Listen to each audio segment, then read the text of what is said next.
जो ख़वातीन इस वक्त हमल के दौरान डायबिटीज़ का शिकार हुई हैं, तो उनको किन बातों पर अमल करना चाहिए अपनी डाइट प्लान के हवाले से। जैसे कि मैंने ज़िक्र किया था कि आप रिफाइंड आटा नहीं इस्तेमाल करेंगे या वो प्रोडक्ट्स जो कि सुपरमार्केट में रेडी टू ईट मटेरियल जो मिल रहा होता है या रेडी टू कुक होता है, फाइबर ज़्यादा है। यानी कि अगर आप आटा चूज़ कर रहे हैं या रोटी खा रहे हैं तो उस आटे की रोटी खाएंगे जो कि मल्टीग्रेन है या होल व्हीट है, मुकम्मल अनाज का है।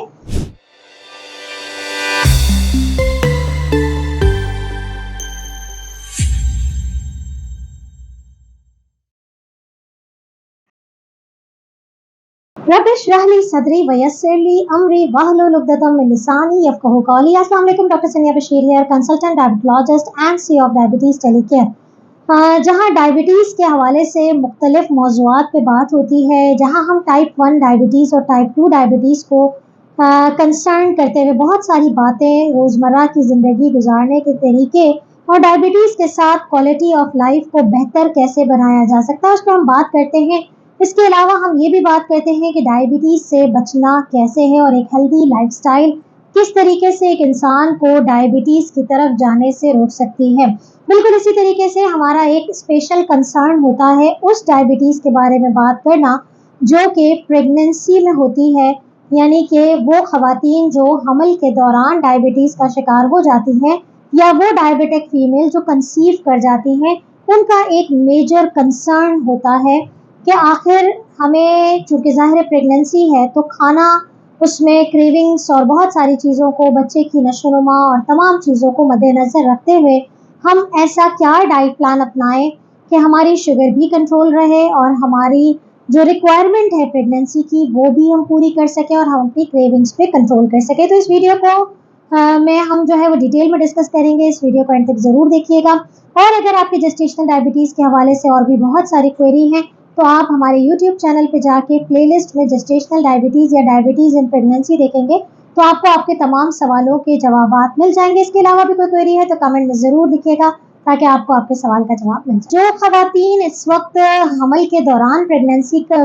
के दौरान डायबिटीज़ का शिकार हुई हैं, तो उनको किन बातों पर अमल करना चाहिए अपनी डाइट प्लान के हवाले से। सबसे पहले तो हम उन 7 टिप्स का जिक्र करेंगे और इसी के दौरान मैं प्रॉपर किस्म का डाइट प्लान भी बताऊंगी। लेकिन एक बात याद रखिए कि डाइट प्लान हमेशा कस्टमाइज्ड होता है, आपकी रिक्वायरमेंट, आपकी एज, आपके वेट और बहुत सारे फैक्टर्स को देखते हुए होता है। तो अगर आपने इन 7 टिप्स को फॉलो कर लिया तो यकीनन आप अपनी हेल्दी प्रेगनेंसी को कंटिन्यू रख पाएंगी, आपका बच्चा भी हेल्दी होगा और आपको जो क्रेविंग्स है वो भी चीज़ें कंट्रोल होंगी। तो सबसे पहले जो नंबर 1 टिप है वो ये है कि तमाम ख़वातीन जो कि डायबिटिक हैं और प्रेगनेंसी के साथ हैं तो उनको 3 मील्स, रेगुलर 3 मील्स लेनी है और साथ में 3 स्नैक्स लेने हैं, जिसे अमूमी तौर पर हम कहते हैं कि दिन में आप वक्फे से खाइए, लेकिन दिन में 6 दफ़ा खाइए ताकि आप प्रॉपर तरीके से अपनी रिक्वायरमेंट को पूरा कर सकें।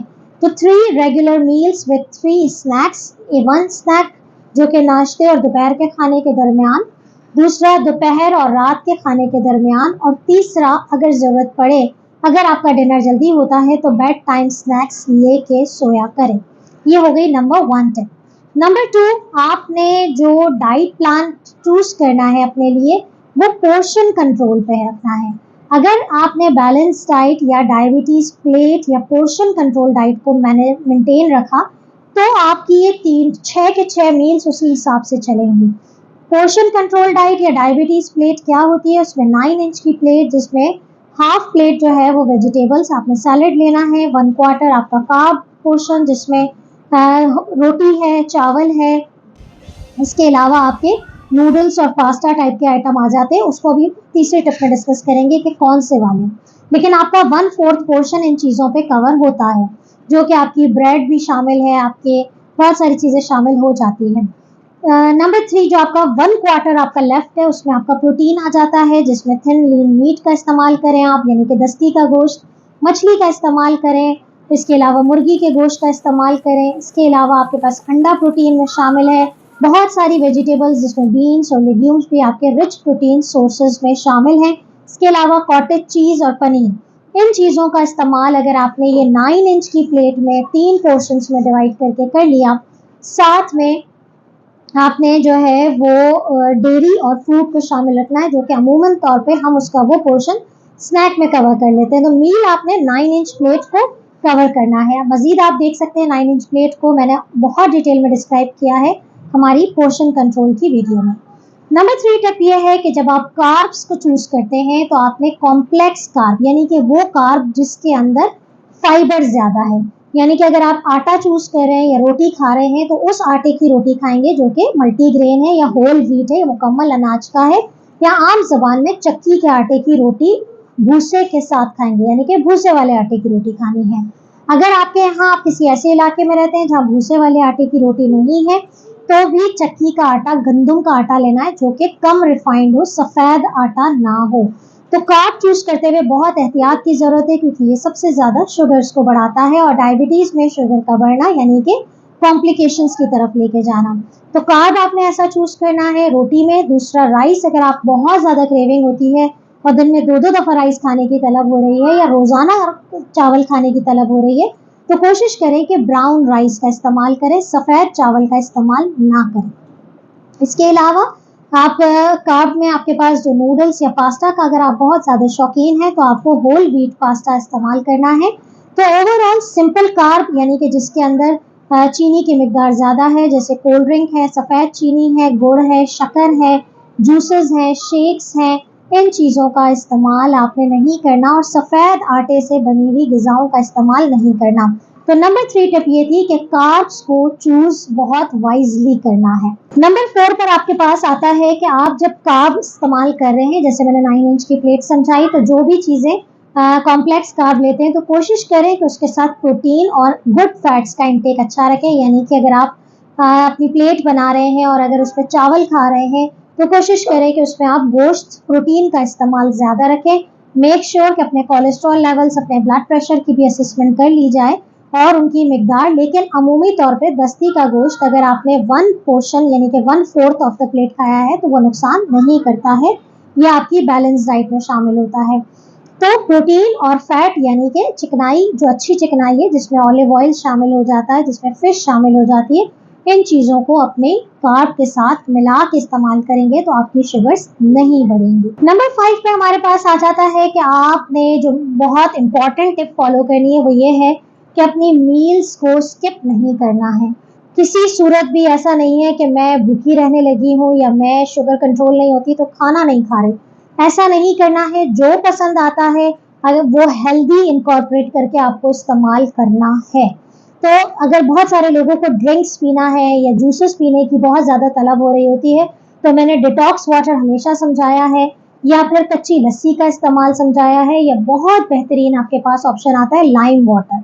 तो अगर आप लेमन वाटर इस्तेमाल करना चाहते हैं जिसमें आप मिंट भी इस्तेमाल करें, जिंजर इस्तेमाल करें और उसको आप एज अ चिल ड्रिंक इस्तेमाल करते हैं तो ये एक बेहतरीन ऑप्शन होता है डायबिटीज़ फीमेल्स, डायबिटिक पेशेंट्स के लिए। और प्रेगनेंसी में जहाँ पर कुछ चीज़ें मील्स खाने का दिल नहीं कर रहा होता, कुछ पीने का दिल कर रहा होता है, तो ऐसी सूरत हाल में आप इन ऑप्शंस की तरफ जा सकते हैं। नंबर 6 पे आपके पास आता है कि आपने रिफाइंड फूड और प्रोसेस्ड फूड से अवॉइड करना है। जैसे कि मैंने जिक्र किया था कि आप रिफाइंड आटा नहीं इस्तेमाल करेंगे या वो प्रोडक्ट्स जो कि सुपरमार्केट में रेडी टू ईट मटेरियल जो मिल रहा होता है या रेडी टू कुक होता है तो वो चीज़ें आपने इस्तेमाल नहीं करनी। जैसे सुपरमार्केट से आप फ्रोजन नगेट्स, कबाब, इन चीज़ों को ले आते तो ऐसी चीज़ें ना सिर्फ ये कि शुगर्स को बढ़ाएंगी बल्कि कैलोरीज भी बहुत ज़्यादा बढ़ाएंगी और अगर आपका ब्लड प्रेशर भी बढ़ने का खतरा हो सकता है, तो इससे अवॉइड करना है। Last but not the least, क्या आपने, मैंने वही बात है, रिपीटिशन में आती है, बार बार ये बातें आती हैं कि किसी भी किस्म के शुगरी ड्रिंक से आपने अवॉइड करना है। कोल्ड ड्रिंक्स नहीं पीनी है, चाहे वो डाइट ही क्यों ना हो, आपने इस्तेमाल नहीं करना है।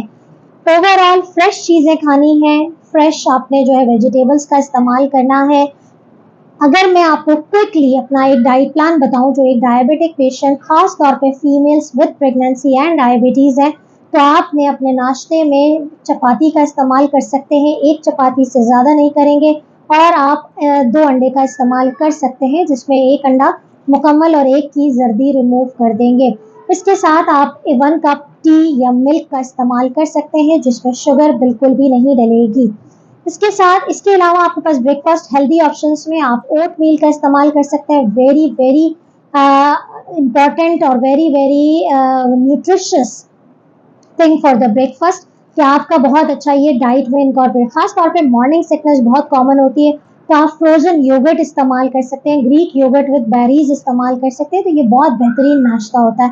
नाश्ते के 2 घंटे बाद जो स्नैक है उसमें एक होल सर्विंग ऑफ फ्रूट इस्तेमाल कर सकते हैं। दोपहर के खाने में अगेन एक चपाती से ज़्यादा नहीं होगा। सालन से आप जो भी बने वो खा सकते हैं, लेकिन उसके साथ आप दही और सैलेड का इस्तेमाल लाजमी करें एज अ स्टार्टर। शाम के इवनिंग स्नैक में आप चाहें तो मुख्तलिफ किस्म के बीन्स आते हैं, चिकपीस आते हैं, इस तरह की चीज़ें अपने जो है इवनिंग स्नैक में ले लें। बिस्किट, पेटीज, पेस्ट्री, सैंडविचेस से अवॉइड करें। इसी तरीके से रात के खाने में भी एक चपाती, चपाती के साथ सालन होगा। प्रोटीन ज़्यादा खानी है, रोटी चावल आलू से इज्तनाब करना है। और आपने बेड टाइम सोते वक्त आप 1 कप डेयरी, कोई भी सर्विंग ऑफ फ्रूट ले सकते हैं या डेयरी ले सकते हैं, या आपको कुछ समझ में नहीं आ रहा तो आप नट्स का इस्तेमाल कर सकते हैं। याद रखिए कि each and every patient is different. कुछ चीज़ लोगों को नट सूट नहीं करती है, कुछ को दूध नहीं चलता, किसी को दही नहीं चलती, तो किसी को लेमन नहीं चलता। अपने डॉक्टर से कंसल्ट कीजिए और ऑनलाइन कंसल्टेशन के लिए डायबिटीज टेलीकेयर का ऑनलाइन प्लेटफॉर्म आप सबके लिए अवेलेबल है। अभी आप डाउनलोड करें और अपना अपॉइंटमेंट बुक करके कस्टमाइज डाइट प्लान बना सकते हैं। अपना ख्याल रखिएगा, दुआ में याद रखिएगा। अल्लाह हाफिज़।